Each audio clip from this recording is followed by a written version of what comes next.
qui est là. Donc, on apprend aussi. Là, c'est magnifique. On ne peut pas avoir un meilleur cadre. À part, quand même, surtout, bon. Mais de manière générale, on est dans un cadre assez idéal pour pratiquer. Mais maintenant, parfois de l'extérieur, ou parfois aussi de l'intérieur, tous les jours ne sont pas pareils. Il y a certains jours, vous allez vous asseoir et on est porté, et puis c'est voilà, on se sent bien. Il y a d'autres jours, en fait, vous allez vous asseoir. Au moment où vous vous asseyez, déjà vous en pouvez plus. Vous savez que vous en avez pour 20 minutes et déjà vous asseyez, putain, voilà. Peut-être vous avez mis une petite montre ou un truc comme ça et après 30 secondes, déjà vous regardez, reste combien de temps? Merde. En fait, l'aiguille, elle n'a pas bougé.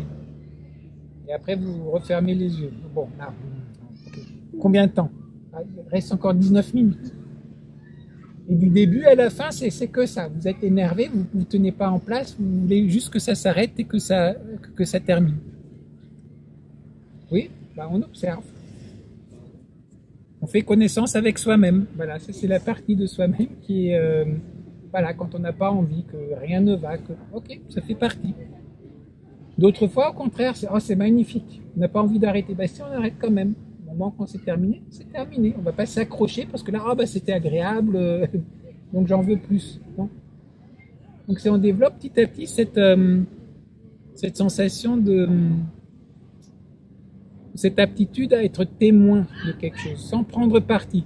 Je donne pas de jugement. C'est pas bien, c'est pas mauvais, c'est ce que c'est. Et donc, si vous faites ce genre de pratique, que vous laissez l'espace et que vous apprivoisez doucement, petit à petit aussi, il y a certaines choses qui peuvent remonter que normalement on a mis de côté, on n'a jamais eu le temps de s'en occuper. Donc vous pouvez aussi avoir parfois des choses difficiles qui vont ressortir.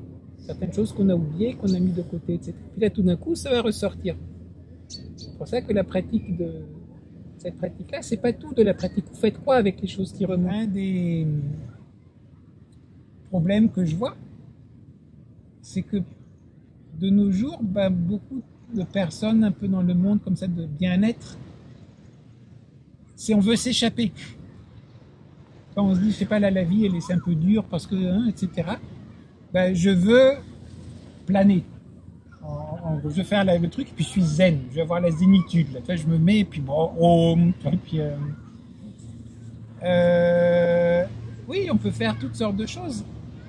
Il y a des choses, effectivement, oui, ça nous donne de l'énergie, etc. Mais est-ce que ça a fondamentalement résolu de qui vous êtes, de pouvoir l'accepter?